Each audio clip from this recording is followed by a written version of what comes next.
at Blind Community Thrift Store on YouTube, and more info about this radio reading service, Navalins, and the Blind Community Thrift Store at www.blindcommunitythriftstore.com. The Blind Community Thrift Store radio reading service will begin shortly. We will be reading local news from around the Southwest Missouri area, Monday through Friday, 10 a.m. to 12 p.m. on YouTube, KSMU, and on the Audio Reader Network at Kansas University. For more information, please visit us at www.blindcommunitythriftstore.com.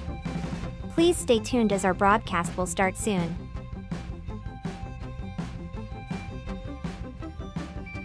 Please remember to like, comment, and subscribe on our YouTube channel now. At Blind Community Thrift Store on YouTube, and more info about this radio reading service, Navalins, and the Blind Community Thrift Store at www.blindcommunitythriftstore.com. The Blind Community Thrift Store radio reading service will begin shortly. We will be reading local news from around the Southwest Missouri area, Monday through Friday, 10 a.m. to 12 p.m. on YouTube, KSMU, and on the Audio Reader Network at Kansas University. For more information, please visit us at www.blindcommunitythriftstore.com. Please stay tuned as our broadcast will start soon.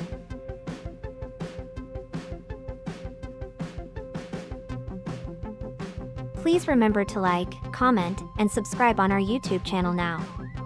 At Blind Community Thrift Store on YouTube, and more info about this radio reading service, Navalins, and the Blind Community Thrift Store at www.blindcommunitythriftstore.com. The Blind Community Thrift Store radio reading service will begin shortly.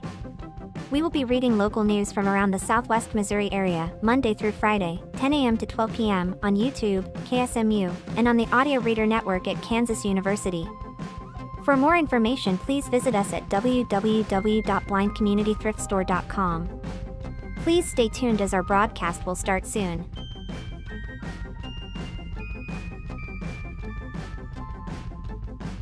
Please remember to like, comment, and subscribe on our YouTube channel now. At Blind Community Thrift Store on YouTube, and more info about this radio reading service, Navalins, and the Blind Community Thrift Store at www.blindcommunitythriftstore.com. The Blind Community Thrift Store radio reading service will begin shortly. We will be reading local news from around the Southwest Missouri area, Monday through Friday, 10 a.m. to 12 p.m. on YouTube, KSMU, and on the Audio Reader Network at Kansas University. For more information, please visit us at www.blindcommunitythriftstore.com. Please stay tuned as our broadcast will start soon.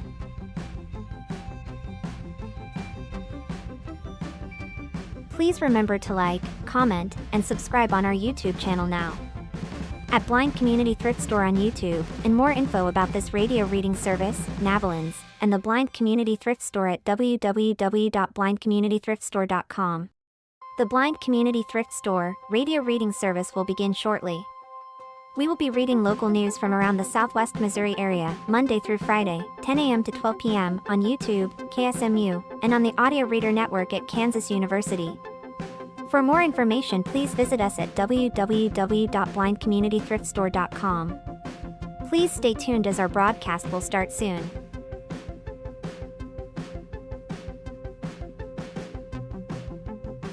Please remember to like, comment, and subscribe on our YouTube channel now.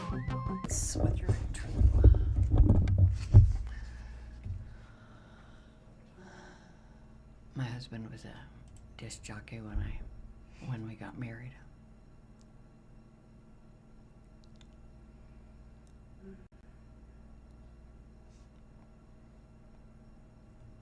I know the problem. I've got my teeth in. I read aloud all the time at home with my teeth out, but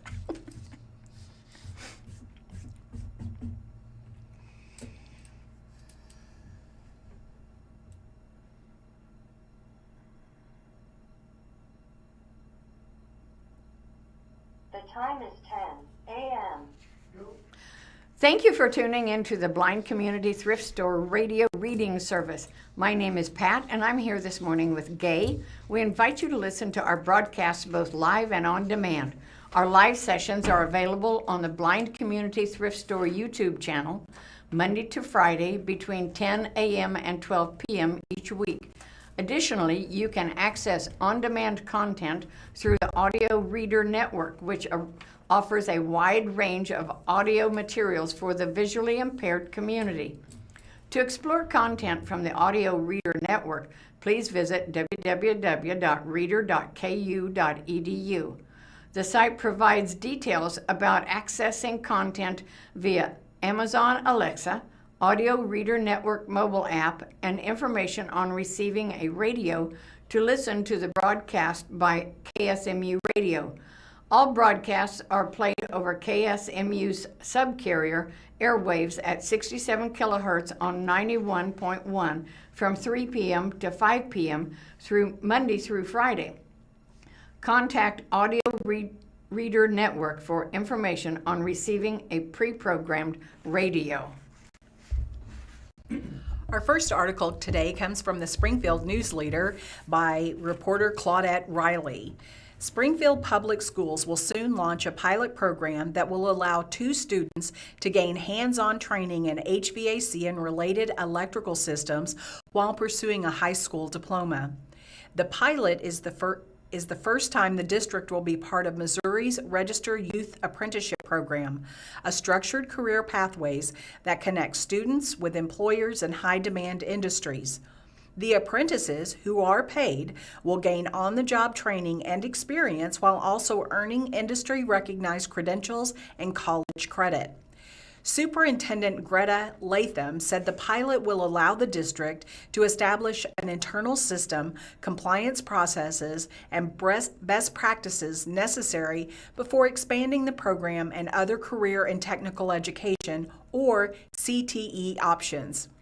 We've made a concerted effort around our CTE programs and opportunities for students, definitely in middle and high schools, over the past several years, and this is another opportunity, she said in a December 19th interview with the News-Leader.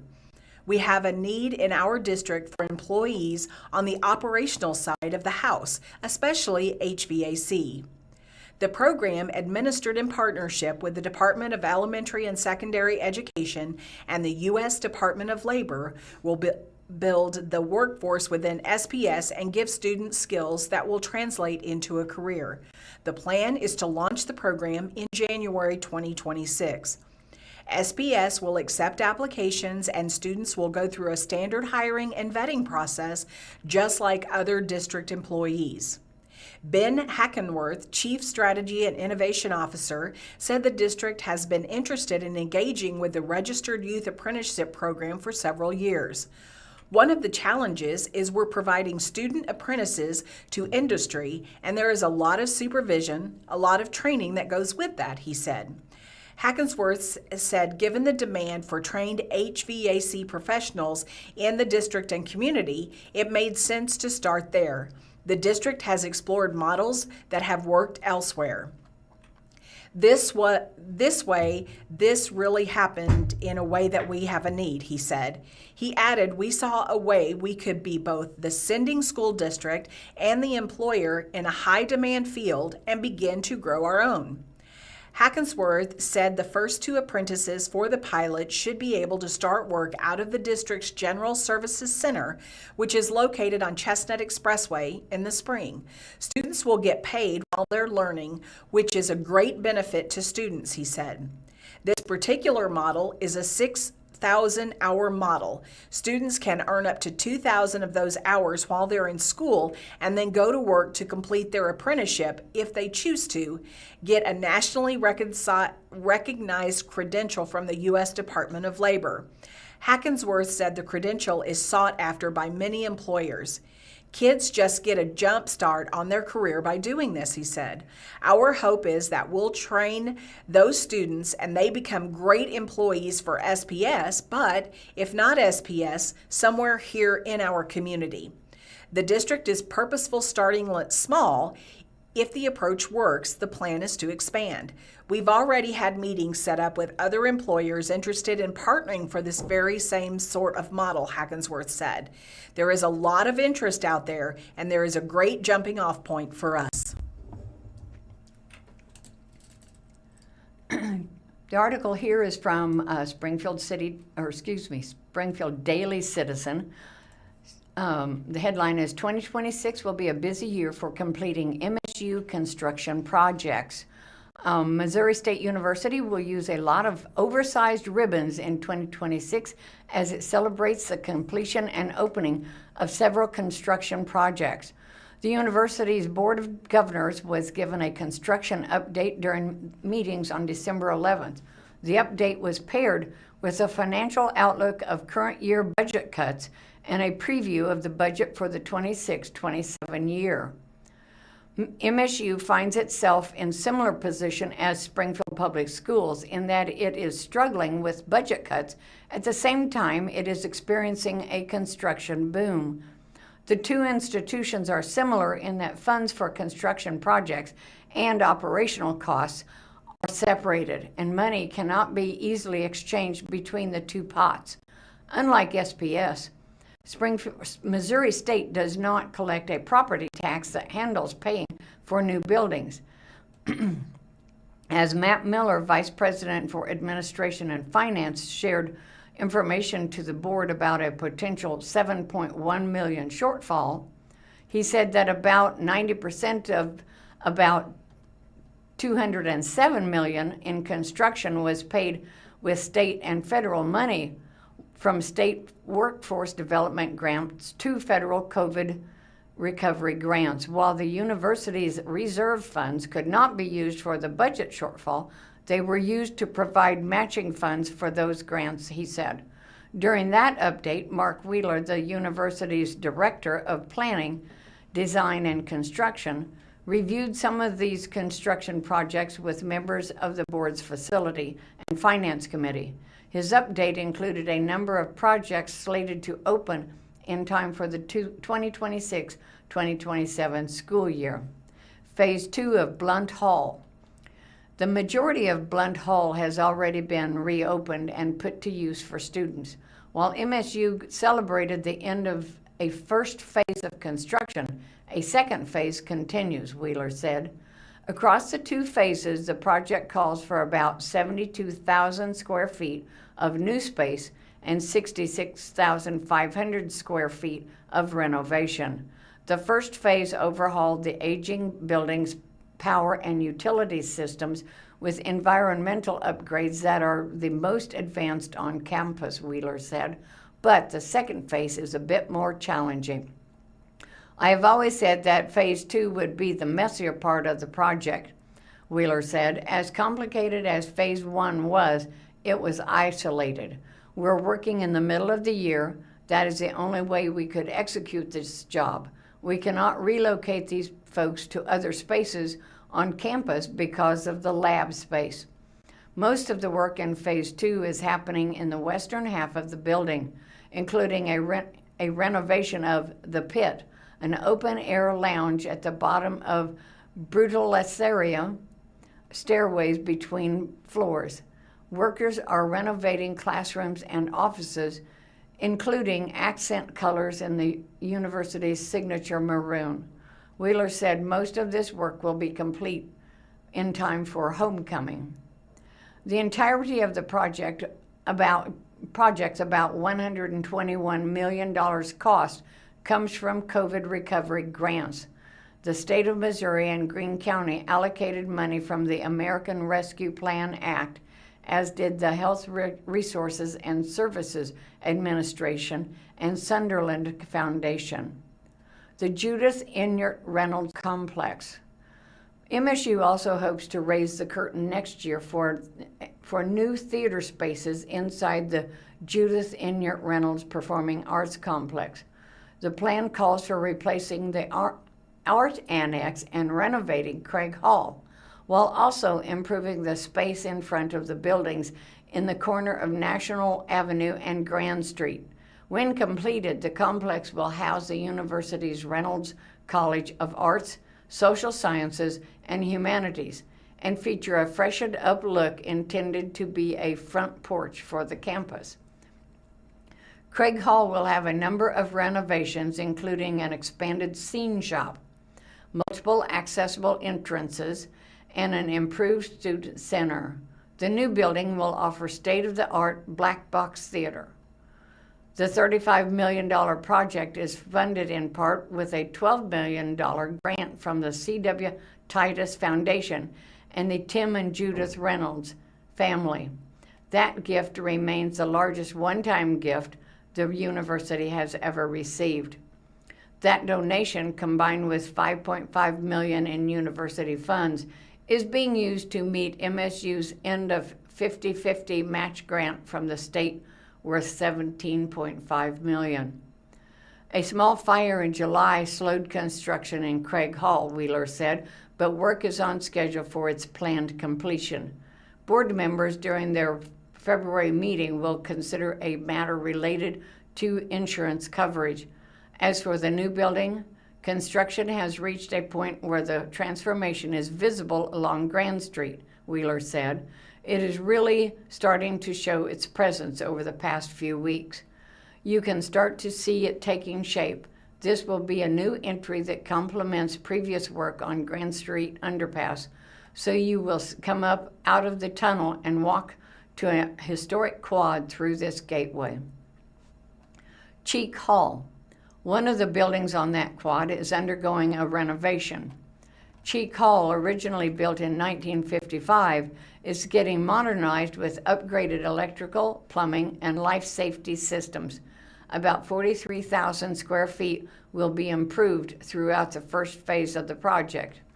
Already, the university's central hub for networking is up and running, according to information presented to board members by Chief Information Officer Jeff Coyner. The hall also houses the departments for computer sciences and mathematics. About $10 million of the project's almost $17 million cost comes from COVID recovery grants and other federal grants. The project's first phase accounts for about half of the building. A second phase of construction, intended for the hall's second and third floors, has not yet been funded by the board. You will walk into Cheek Hall to a building that looks fully renovated at the moment, Wheeler said, but there are spaces up on 2 and 3 that will remain untouched. Campeter Hall. While Cheeks Hall's second phase awaits, a second phase for Campeter Hall is nearly completed.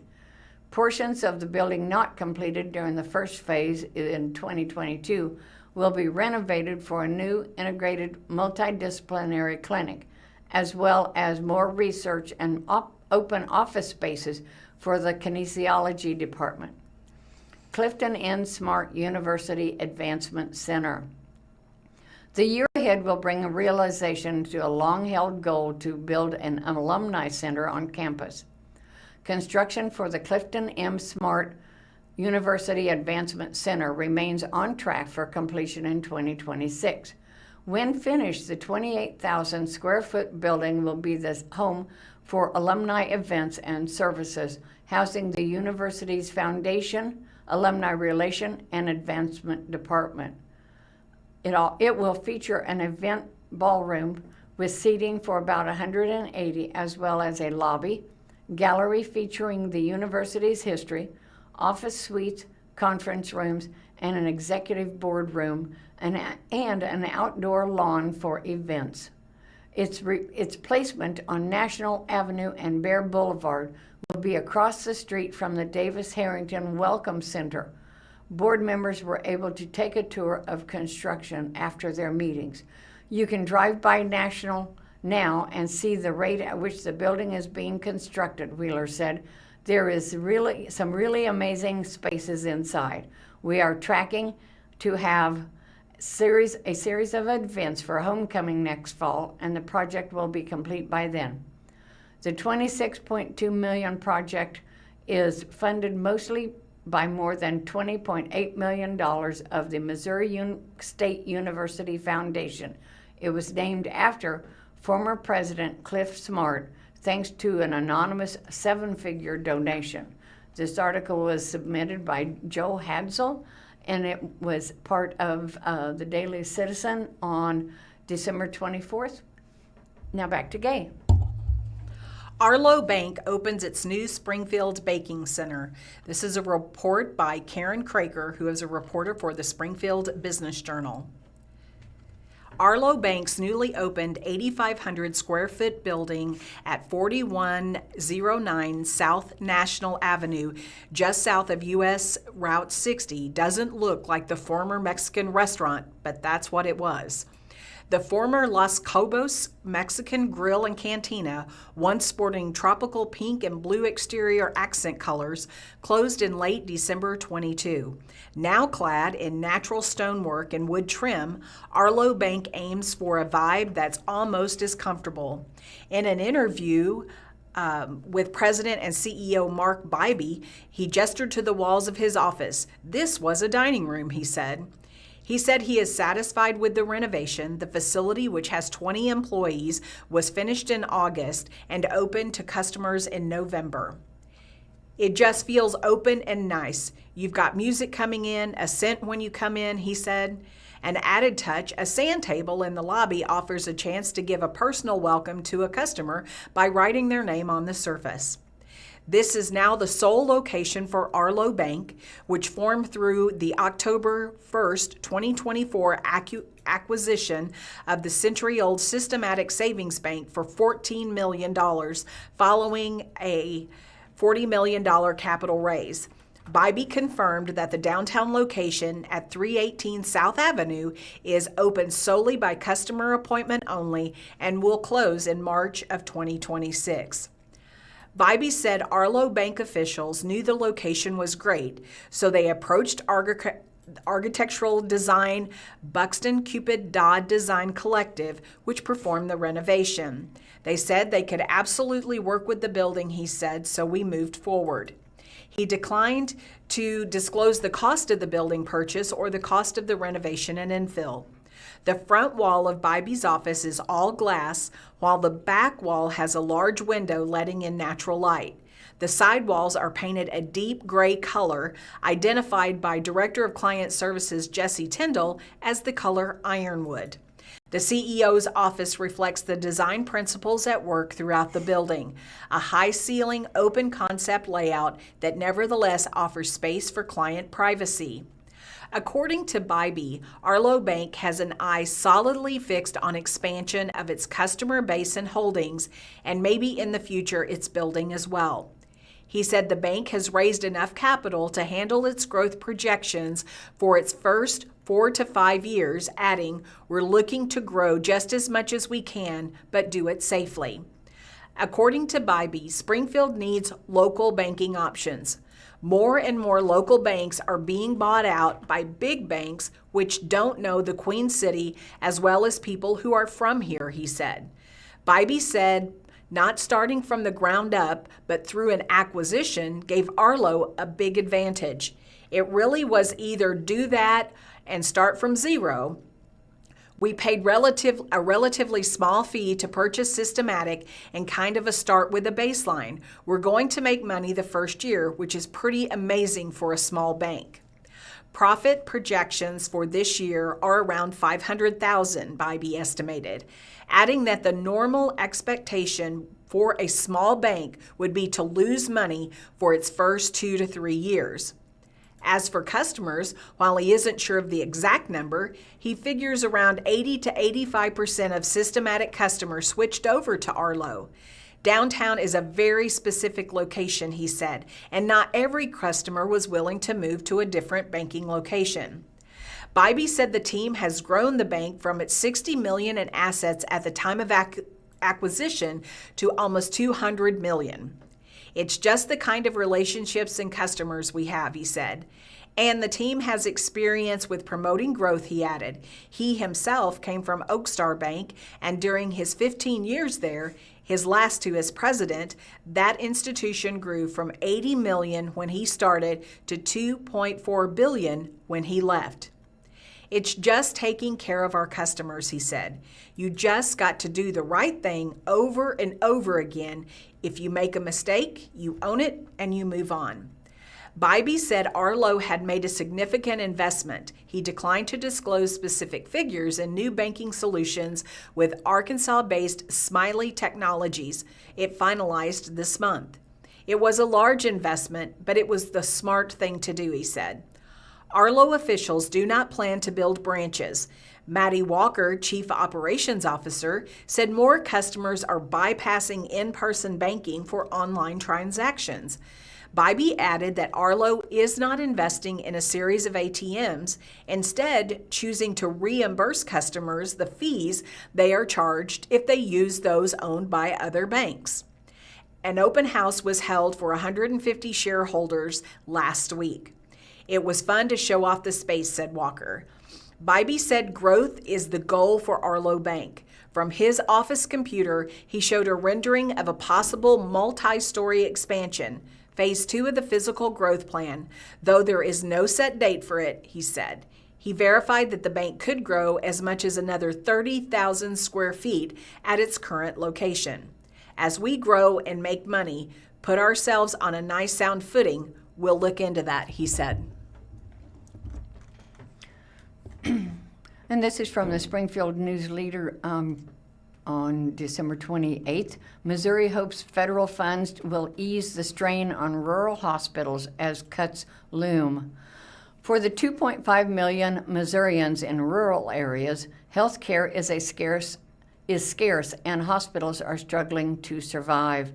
Rural communities have fewer than 1/5 as many OBGYNs per capita, and hospital care is more than twice as far away as in urban and suburban Missouri. Over the last decade, 12 rural hospitals have closed, and more than half of those are still operating or losing money. To address these challenges, the Missouri Department of Social Services hopes to use a piece of a $50 billion federal program to empower rural communities to set their own health care priorities and overhaul the state's Medicaid payment system. Part of the One Big Beautiful Bill passed by Congress this summer, U.S. lawmakers touted the Rural Health Transformation Program as a counterweight to the law's deep cuts to Medicaid and as a boon to struggling rural hospitals. Local and national experts praised the federal investment in long-term solutions for rural health care, access, and affordability, but they warned the funds will not make up for the revenue rural providers will lose as more patients become uninsured thanks to federal law. It's unclear what Missouri's share of the federal funding will be, though the Missouri Hospital Association estimated the state could receive between $1 billion to $1.25 billion. The U.S. Centers for Medicaid and Medicare Services is expected to announce state awards amounts by December 31st. This money is, in other times, is super transformative, said Heidi Lucas, Executive Director of the Missouri Rural Health Association. This is the type of money that we, in rural health, have been asking for decades. But, Lucas said, that most likely none of this is going to help keep hospitals from closing or rural health clinics from shutting their doors. That's because the federal law will narrow Medicaid eligibility by adding work requirements and twice-yearly eligibility recertifications beginning in 2027. By one estimate from Princeton University, 130,000 of the 1.25 million Missourians currently on Medicaid could lose coverage over the next decade. The expiration on December 31st of enhanced premium subsidies enacted during COVID-19 pandemic could lead more Missourians to go without insurance. Life happens, Lucas says. You could be in a car accident, you could fall down the stairs.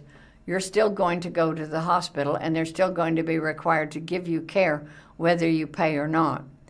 Jess Bax, the director of the State Social Services Department, said Missouri's plan can help sustain existing rural health facilities while expanding access and investing in long-term care changes to how the state compensates health care providers. When you look at Missouri's rural health plan, it is really focusing on all the aspects that affect that, Bax told The Independent. How do we get access today? How do we have the workforce from that access?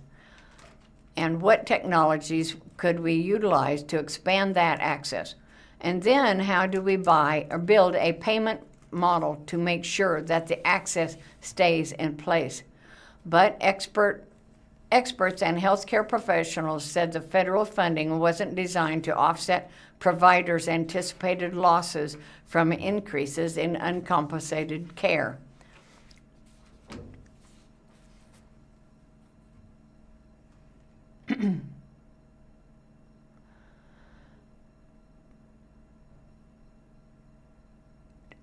Tony Ann Richards, CEO of HCC Network, a group of Missouri climate clinics that uses federal grants to fund care for people with high deductibles or no insurance, said that when the federal program was first announced, she hoped the funding could be used to cover those losses. But states can only spend 15% of their award each year on provider payments, and only for services that aren't already compensated. It became clear really early that this wasn't the intent of it, Richard said. It was to improve the system so that over time the unit cost of health care in rural communities could be driven down. Carrie Cochran McLean, Chief Policy Officer of the National Rural Health Association, said providers across the country are feeling the tension between federal investment in rural health care innovation and policies that will cause massive reductions in the payments that allow them to operate.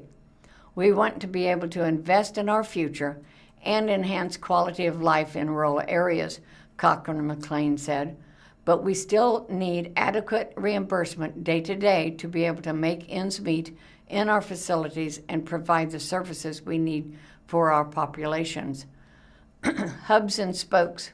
With its plan, Missouri wants to expand a pilot program that sought to center local medical providers and community organizations in identifying healthcare priorities and transform how the state compensates providers to support those goals. The primary goal of Missouri's plan is to revamp the Medicaid payment system to guarantee the effective use of taxpayer dollars, said Bailey Watts, spokesperson for the Social Services Department, in an email to The Independent. The pilot, TORCH, or Transformation of Rural Community Health, was launched in 2022, put rural hospitals in 6 counties in charge of hubs to coordinate care among medical providers and community organizations. The state obtained a waiver from the Centers of Medicare and Medicaid Services, allowing reimbursement for services to Medicaid doesn't usually cover, but to enable people to be healthy, such as housing modification or pest removal. Lori Whiteman, CEO of Boswell Regional Health Center of Sedalia, which is one of the 6 hubs, said the pilot has helped keep people out of the emergency room. Whiteman gave the example of a man who was in the emergency room 40 to 50 times in 1 year due to flare-ups of his chronic illness. The heating and air conditioning in his home were broken, leading him to rely on electric heaters and window units. His electric bill had gotten so expensive, Whiteman said, that he couldn't afford his medication, which caused the flare-ups.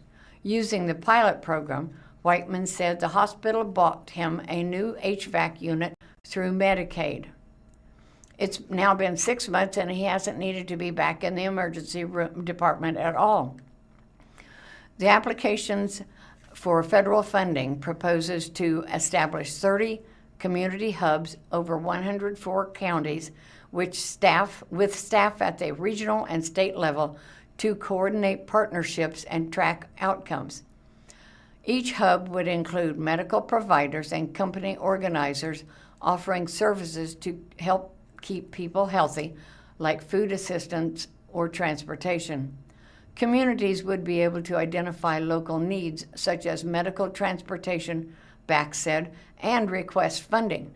They can say that's a gap for us, and we think we could have an impact on health outcomes if we could provide this, Bax said. Lucas said this plan has a lot of upside. If you're offering wraparound services, figuring out how they can get nutritious food into their homes, how they can get transportation to their appointments, that's going to raise health outcomes. Alternative payment methods or payment models which pay providers based on quality rather than the volume of service would ensure that the sustainability of these measures under Missouri's plan. Richard said alternative payment models have been part of conversations about how to sustain struggling rural hospitals and clinics for at least a decade, but getting payors and providers to agree on a model is complicated. Keith Mueller, director of the Rural Policy Research Institute, and the infusion of federal funding could help. The excitement about the Transformation Fund is we have 5 years now with some support that is really get things out there, Mueller said. Cochran McLean said the federal program is once in a lifetime blue moon. Opportunity to get at some of these longstanding challenges we've had in terms of underfunding in rural areas. Alternative payment models, Cochran McLean said, could help level the playing field for rural providers which have high fixed costs like their urban counterparts but see fewer patients. Patients in rural areas are also more likely to rely on Medicaid and Medicare. Bax said the state would seek to incentivize effective care rather than a large quantity of more expensive services, and with the new payment models. She gave the example of home-delivered, medically tailored meals to allow someone to be discharged earlier from the hospital. They're keeping people healthier, allowing them to be successful staying at home with just some hot meals delivered, Bax said. Richard said she thinks the federal funding will give Missouri an opportunity to be innovative around what alternative payment models might look like. Cautious optimism. But Richard and others say it's unclear when rural providers will begin to feel relief from the long-term investments the federal funding was designed to support. Bax said the biggest piece of the funding the state requested is for provider transportation, which includes renovations of existing vehicles and investments in technology to help providers share medical records and referrals. But other parts of the application, like alternative payment models, will take time to show results. We're not going to see that return on investment in 5 years, Richard said, but if we continue to work beyond the fund, in theory it will drive down the unit cost. Whiteman says she hopes some federal funding will be available to help Bothwell address pressing infrastructure needs. The roof leaks, she said, so the hospital has to shut down the operating room when there's heavy rain. Whiteman said the hospital's collaboration with the state's Social Services Department during the pilot has been successful. The only thing she worries about in the state's application is the allocation of 100 full-time equivalent positions to work in state, regional, and local offices. Only the people on the ground can identify partners and coordinate, not hub program coordinators, Whiteman said. That's not a roof over my operating room. Mueller said the trick will be for the states to sustain key rural health providers during federal and state changes. Can you move these things fast enough that you've got the changes in delivery and in new payment methodology that make it possible to operate even with the cuts to Medicaid revenue? Despite the challenges, Lucas says she is cautiously optimistic about what the state can achieve with the funding. The healthcare system is broken, she said. We all know that.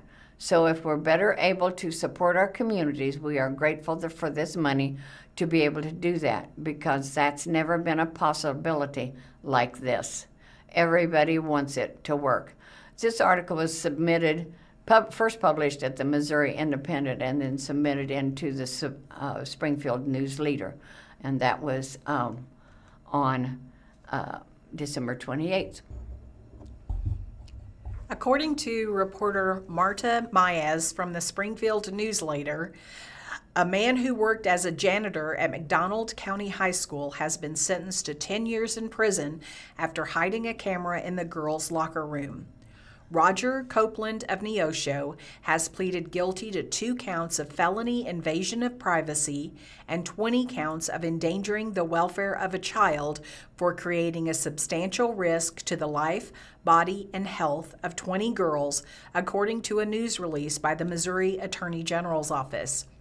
Copeland had worked as the night janitor at the high school in 2024, where he hid a video recording device inside the girls' locker room, secretly recording the children. An investigation unfolded and led to Copeland's arrest after students had found and reported the camera, per previous News-Leader reporting.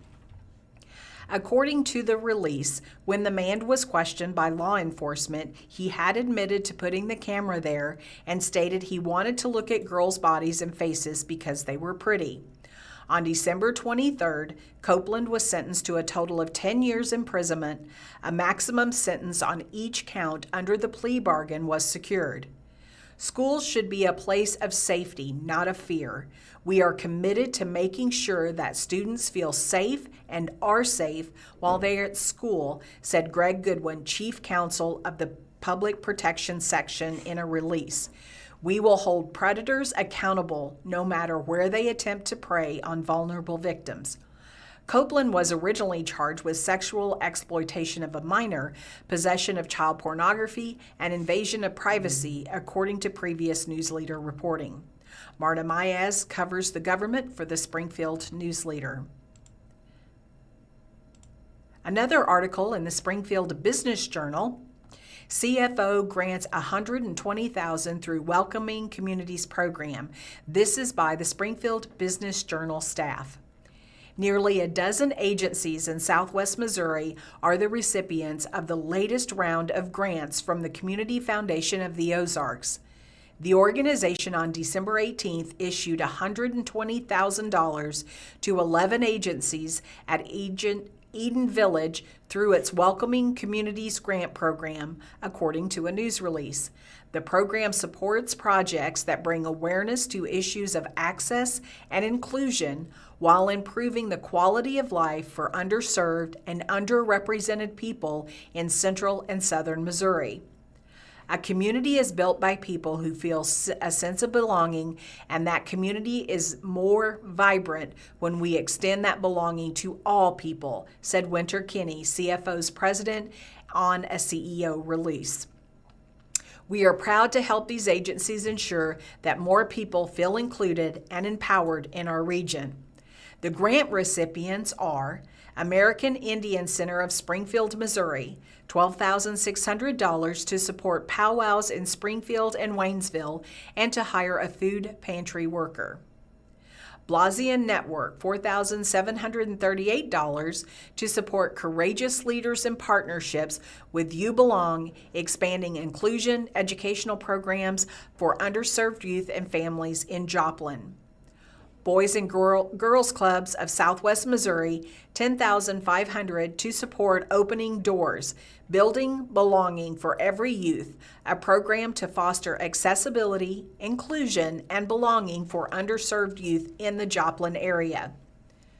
Drew Lewis Foundation, $22,500 to support key infrastructure needs of the Fairbanks and Springfield to strengthen equity, accessibility, and health.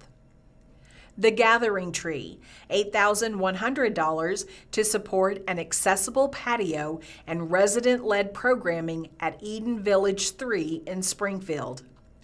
Glow Center, $11,047 to support a cohort advocacy program that combines therapeutic evidence-based care with advocacy training to respond to the needs of the LGBTQIA+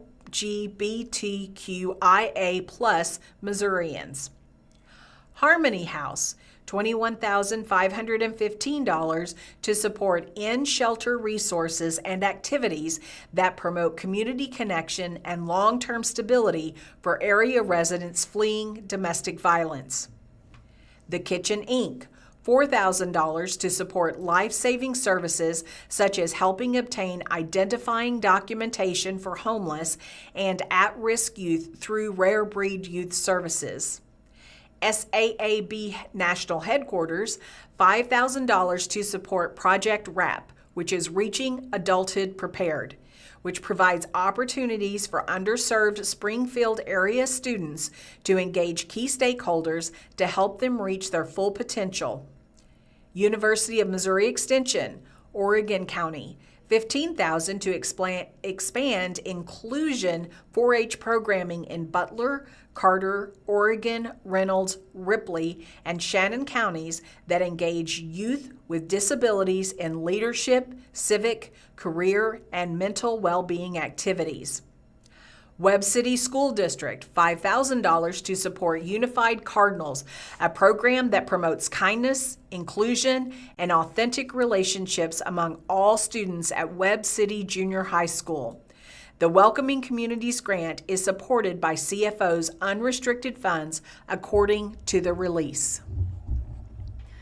A couple of local business stories this morning.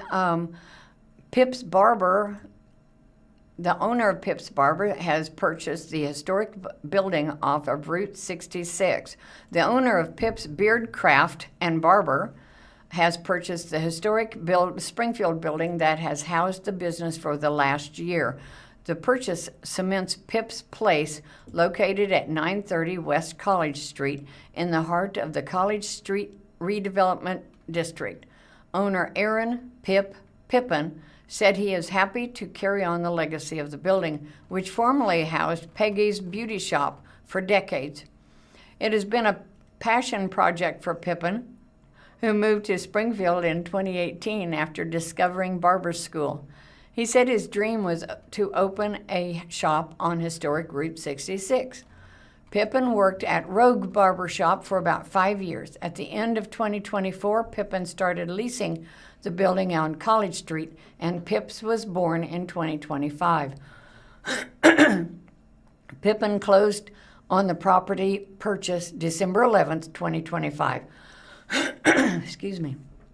In the year the barber shop has been open, the owner has used nostalgia and memorabilia to fill the shop and has completed intense renovations. On top of building clientele, Pips has built its place in the community with weekly motorcycle nights. It is important to get in touch with the community and connect to this neighborhood and connect everything, because the West Central is, they're the heart of the Route 66, Pippin said. A tiny building rich in Route 66 history. The 520 square foot building is owned by Pips Beardcraft and Barber LLC and was appraised at $104,000 according to Greene County Assessor's Office records. Pippin declined to disclose the financial terms of the property purchase. Pippin redid everything inside and out of the shop, he said. I've been here for a year, and then the opportunity came to buy the building, and I just happened to have myself in a place to where I could do it. Pips has become known for its attention to detail and its specialty focus on beards, Pippin said. The barber shop has expanded to include 4 stations. Besides Pippin, one other barber works at Pips. The company is looking for more to join.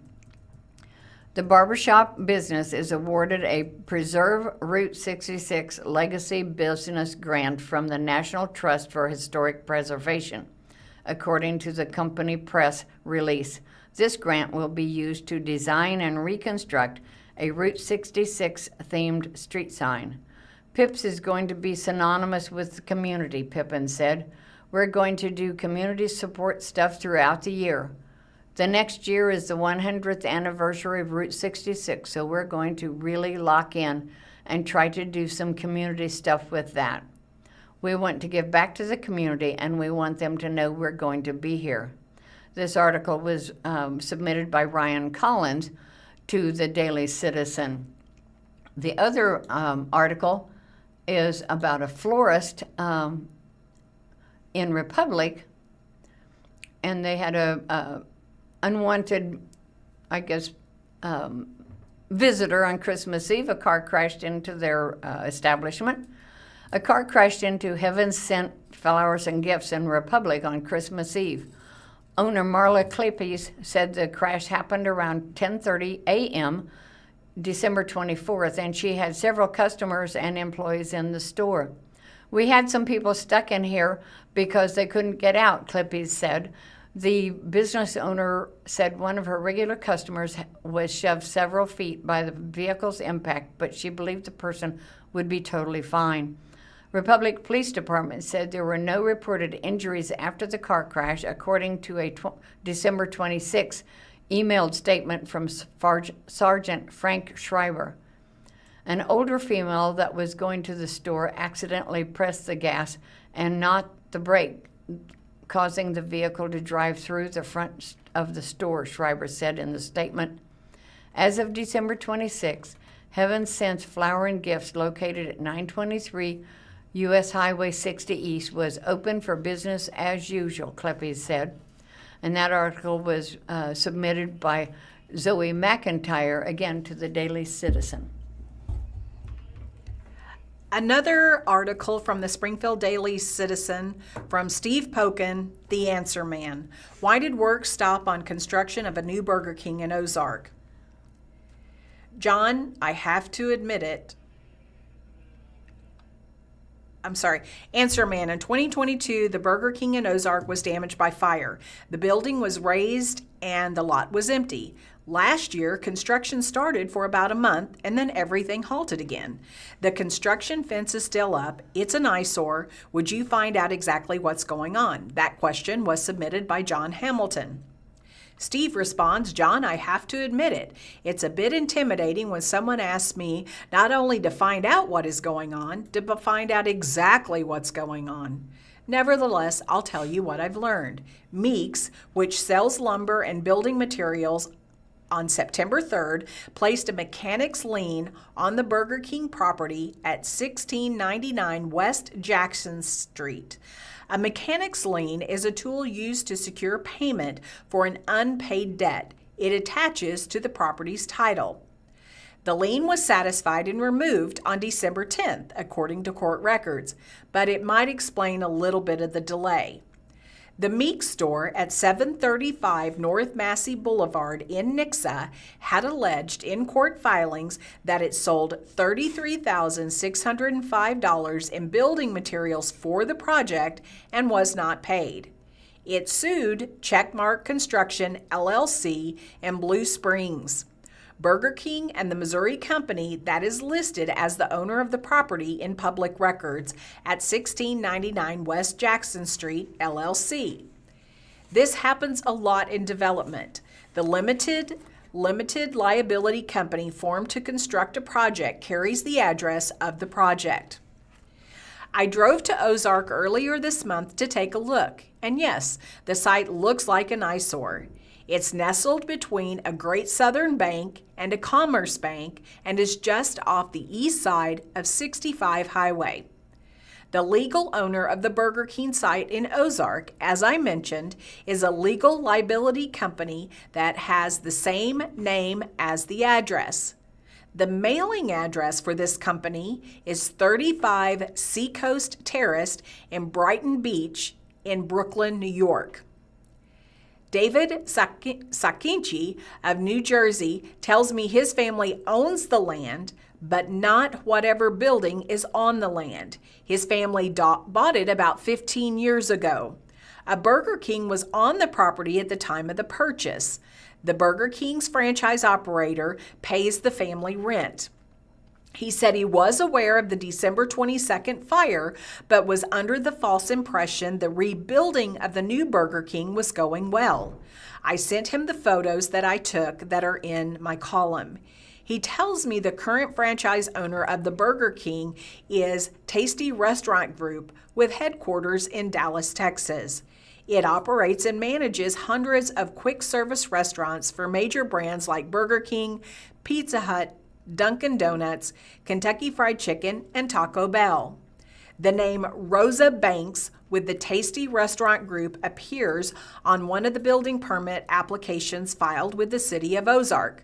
I called her and sent her an email, wanting to know the reasons for the delay and the mechanics lien, but did not hear back before this column was published.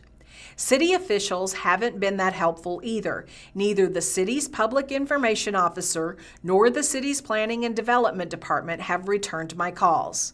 I suspect the Christmas holiday has something to do with that. Checkmark, the general contractor, did not return calls either. A city without a Burger King. Many people in Ozark are pondering why work stalled on construction of the new Burger King, he says. But at this time, he does not know. Russell confirms what I have been told. Since the Burger King fire on December 5th, 2022, Ozark has been a city without a single Burger King. Russell held a similar position for 5 years at the Nixa Chamber of Commerce before taking the job in Ozark. I ask if he regrets the move now that the Ozark is Burger Kingless. Nixa doesn't have a Burger King either, he tells me. Ozark Burger King, once owned by a Minnesota company, Duke and King Acquisition Corp. Of Burnsville, Minnesota, based operator, once owned the Ozark Burger King, as well as 86 other franchised Burger Kings. The company filed for Chapter 11 bankruptcy in 2010. In July 2011 story in the Springfield Business Journal, the local owners were Mike Dam of Min Chai Lo. That information comes from Steve Pokin, the Answer Man.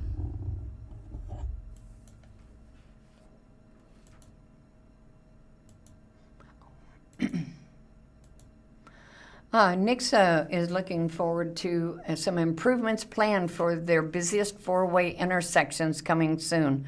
A few of Nixa's busiest roads and four-way intersections will receive improvements in 2026 and 2027. Christian County entered an agreement in December of 2025 that will facilitate improvements to the intersection of Tracker Road and Nicholas Road.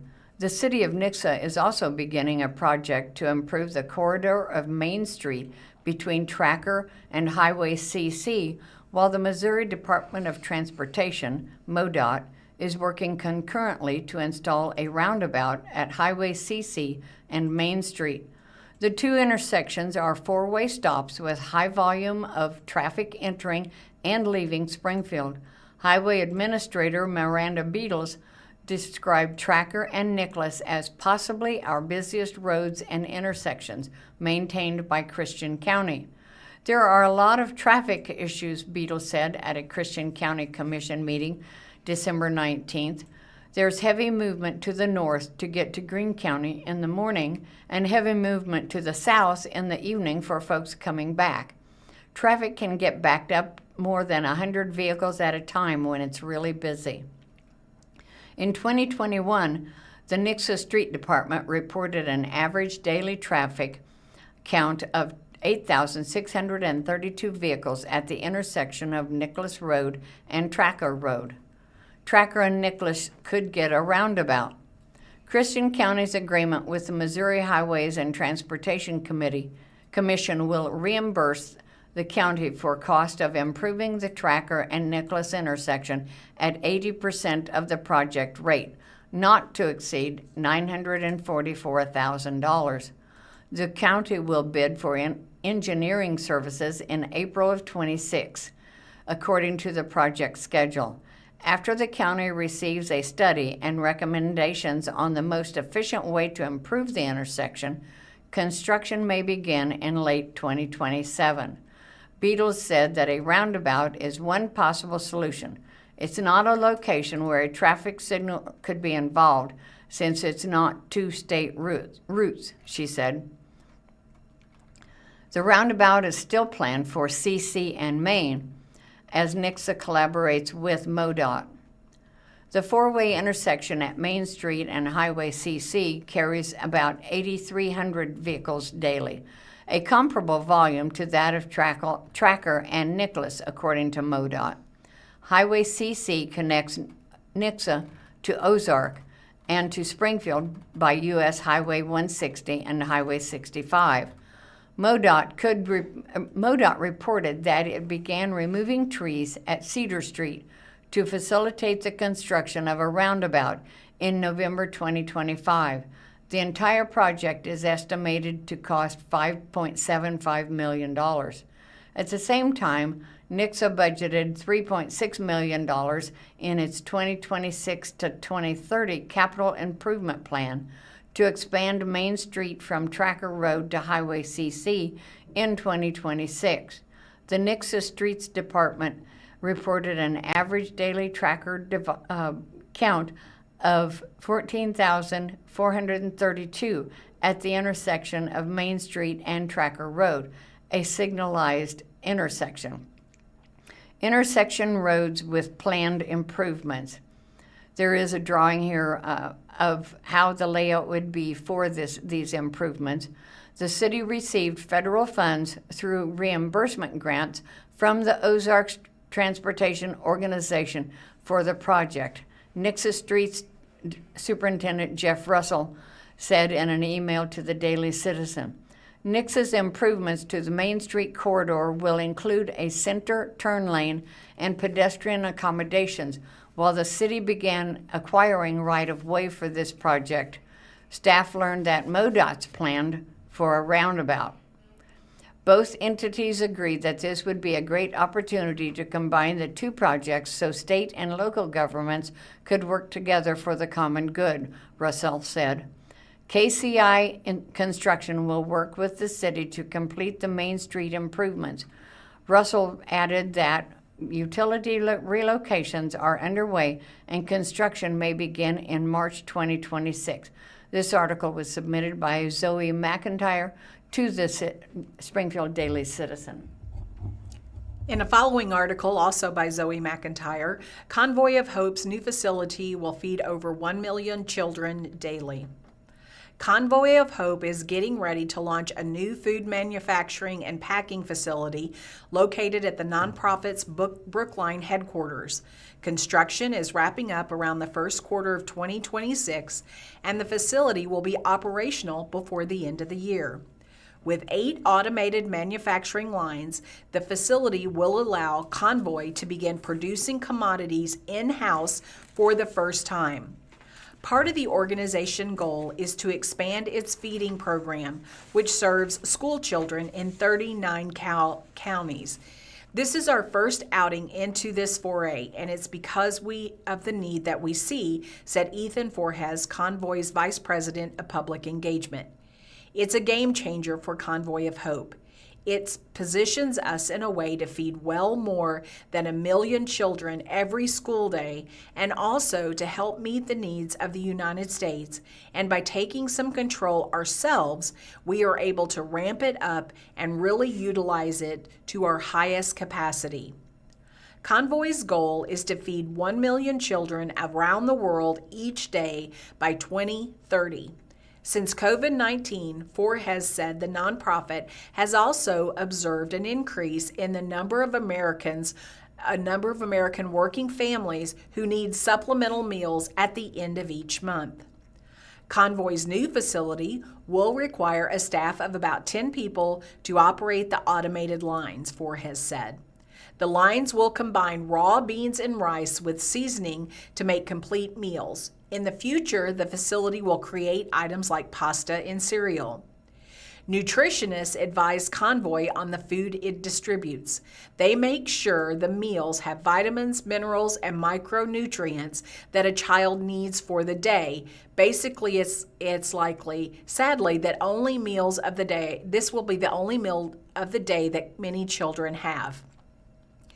The new facility will produce different types of meals for people in the U.S. and around the world.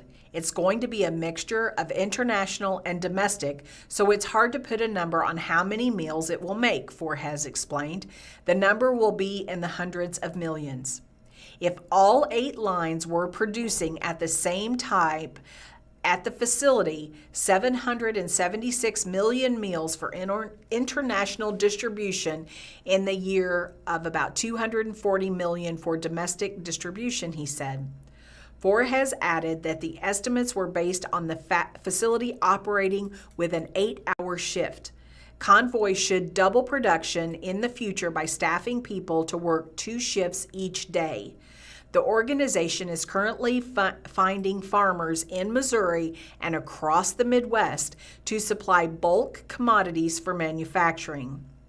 The $8 million facility was made possible by private donations, Forjes said. Q & Company LLC and Buxton Cubic Dodd Design Collective, the builders and architects of Convoy's headquarters, led the project.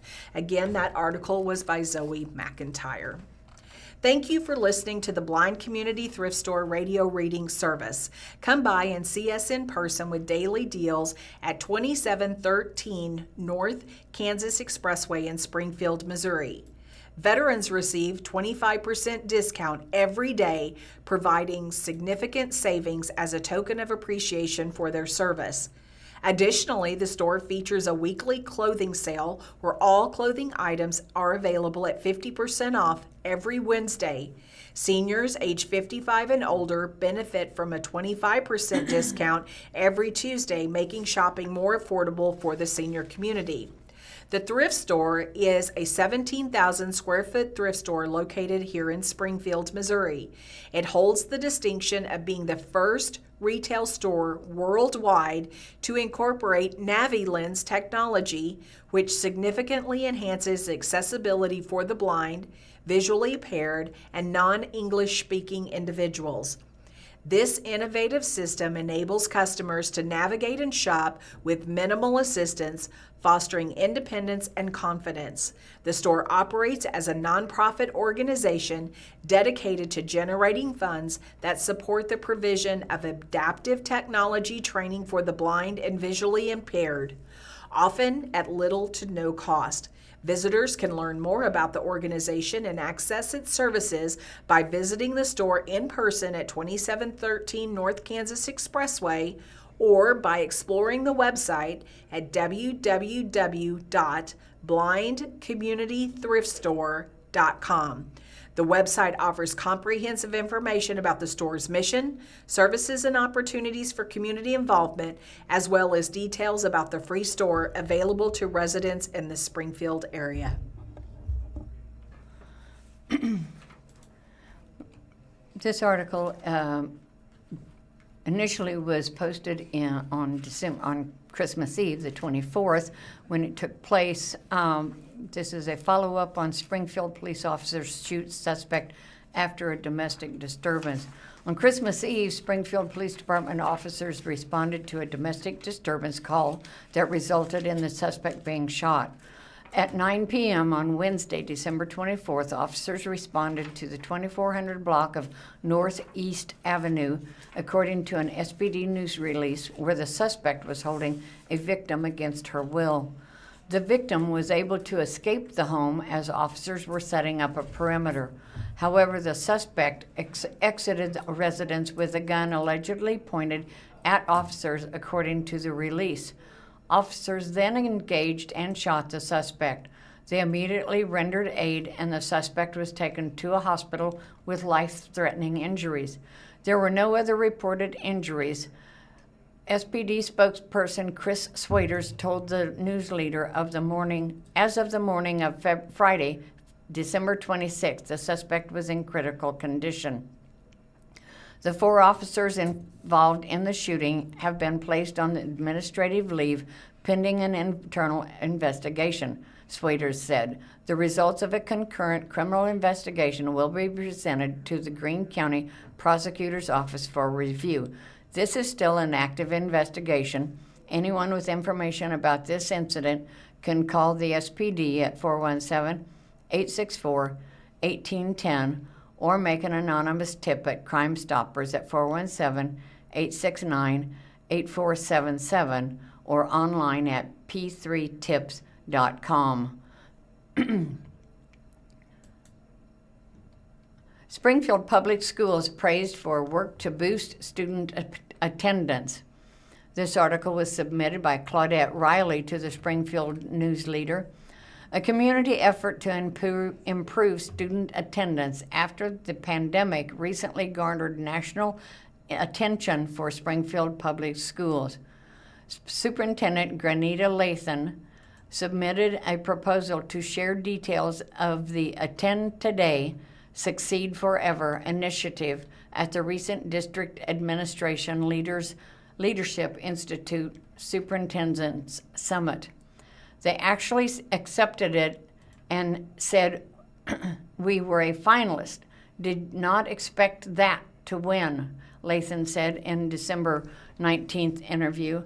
"We were going against school districts from all over the country and was very shocked Wednesday night to receive the award."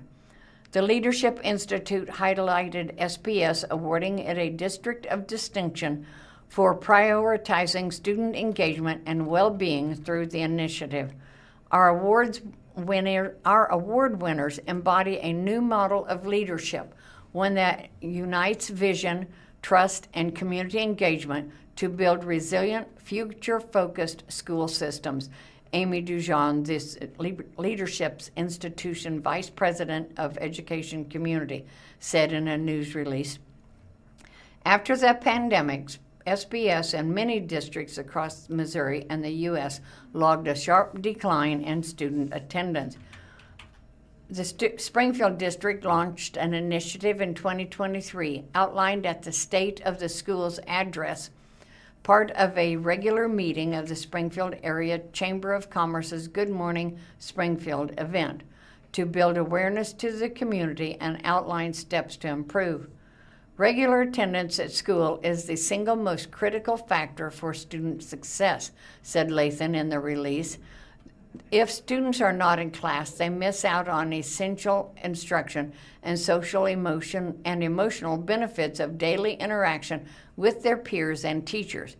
Chronic absenteeism places our most under-resourced and underrepresented students at even greater risks of falling behind.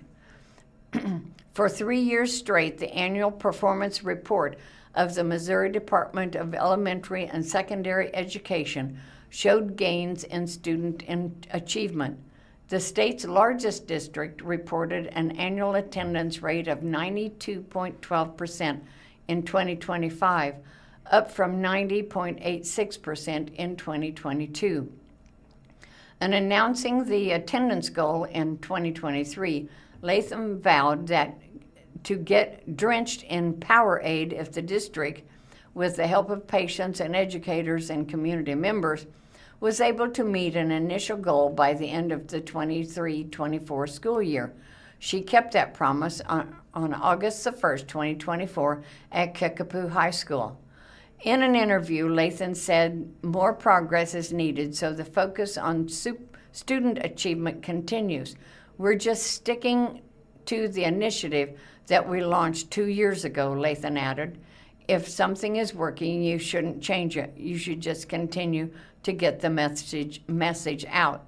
There is a picture here of Granita Lathan being drenched with Powerade as per her promise. And that article was published on December 24th in the Springfield News-Leader. A look back on this day in history. On this day in 1852, Emma Snodgrass was arraigned in Boston because she was wearing trousers. This was a time when activists were calling for rational dress for women, including bloomers and trousers as an alternative to long, bulky skirts. On this day in 2024, Jimmy Carter, the 39th President of the United States, died at age 100. He had been awarded the Nobel Peace Prize in 2002 for his work in diplomacy and advocacy, both during and after his presidency.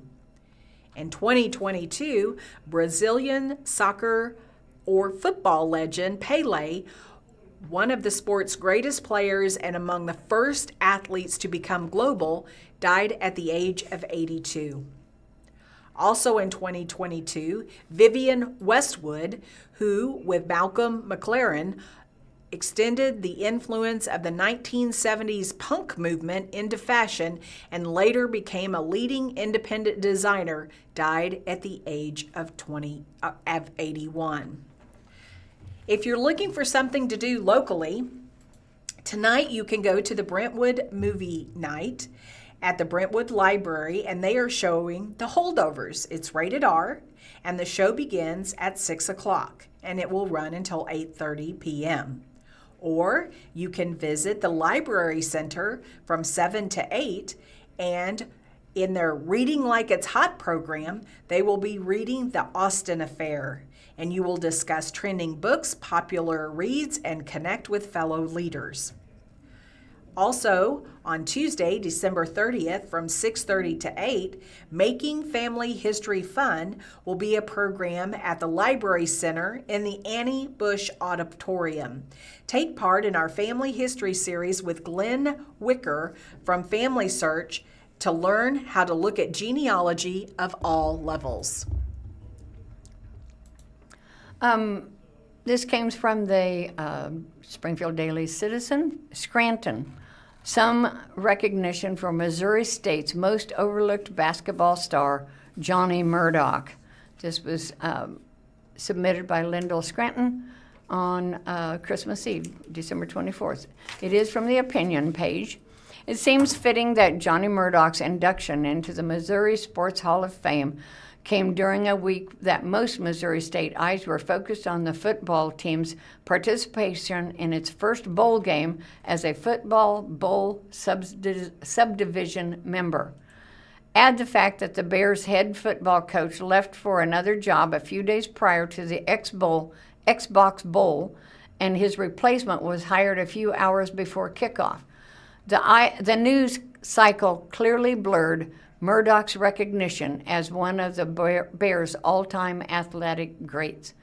Then again, it's always felt like Murdoch has been one of the most overlooked players in Missouri State basketball history. He came along at a time that saw the greatest coach in the program history leave after Murdoch's freshman season, and despite glowing individual accomplishments, Murdoch's career closed with little fanfare as the teams his junior and senior season had mediocre records. The main reason I came to Missouri State was Coach Spoon, Charlie Spoonhour. And the main reason I stayed was the guys that I was playing with, Murdoch said during last week's visit to Springfield for his induction. I don't know if that was the best decision, but at the time it seemed like it was. And I really don't have any regrets. More than 3 decades after concluding his career, Murdoch remains fourth on the school's career scoring list, 1,830 points. 40 times from 1991 to 1995, he scored 20 or more points, and his 266 three-pointers were second to Blake Ahern in program history. 3 times he made 8 three-pointers in a game, with Kevin Alt the only other player to make that many doing it once. A relentless competitor on both ends, Murdoch played more minutes, 3,995, than anyone in a Bears uniform, and despite being known as a scorer and shooter, is 10th in school history with 367 assists. Tim Ashley, a junior teammate when Murdoch was a freshman, said Murdoch might have been underrated because he was understated in going into about his business. He is a smooth, silent killer, Ashley said. He had a balanced package that made him hard to guard. Even as a freshman, no moment was too big for him. A late signee with the Bears in the spring of 1991 out of Wichita South High School, Murdoch cracked the starting lineup before the midpoint of his freshman season. He helped Missouri State win its only MVC tournament championship that season and earn an NCAA tournament berth, its fifth in a six-season stretch. Actually pointed out that this was on a team that was mostly completely remade by Spoon Hour, a mix of junior college newcomers along with freshmen and a few returning lettermen. We flipped almost the whole damn roster that year, feeling each other out, Axley said. Little by little that summer, this guy, Murdoch, was killing everyone and not saying much about it while he did it. That's exactly the way Murdoch wanted to go about business, just playing the game the right way while keeping a poker face. But his toughness stood out in the biggest moments. In the conference tournament, I remember getting an elbow in the head in the semifinal game against Illinois State, Murdoch said. I got like 5 stitches at halftime and played the rest of the game. I remember our older guys like Jackie Crawford and Tony Graves, they did a lot of pulling us through that. Later that game, which the Bears won in overtime, Murdoch dropped a nifty pass to the team's lone senior, Andre Rigsby, for the key basket. Most young players would try to be the hero, Axley said. The Bears went on to an NCAA regional in Dayton, Ohio against Michigan State. After playing the favored Spartans close for about 35 minutes, Missouri State fell 61-54 in an outcome that Murdoch, who scored 8 that game, still winces about. I just always feel like we gave that game away, Murdoch said. I think we were just so excited about making the tournament that we just didn't play our game. We were not fully into the moment while we were playing. I truly think that's why we lost. The success under Spoon Hour came to an abrupt end when the coach left for St. Louis University a few weeks later. Mark Berenson was elevated to head coach, and Missouri State advanced to the National Invitation Tournament quarterfinals the next season. But Murdoch said things were never quite the same. The Bears were combined 28-26 Murdoch's final 2 seasons, a gap between Spoon Hour and Steve Alford coaching eras. He admits sometimes wondering what if he had followed Spoon Hour or explored other transfer options. But unlike today's college basketball world where players could transfer and immediately be eligible, you had to sit out a season back then.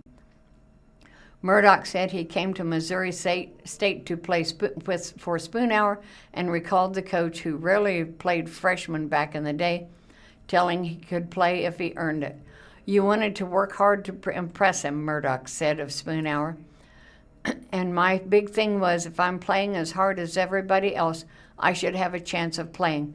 I didn't want to have to go to a school that would say, I don't play freshmen. I remember Coach Spoon being really hard on us, especially at the beginning of the season and through conditioning. The JUCO guys were throwing up and passing out, and it was really, really hard.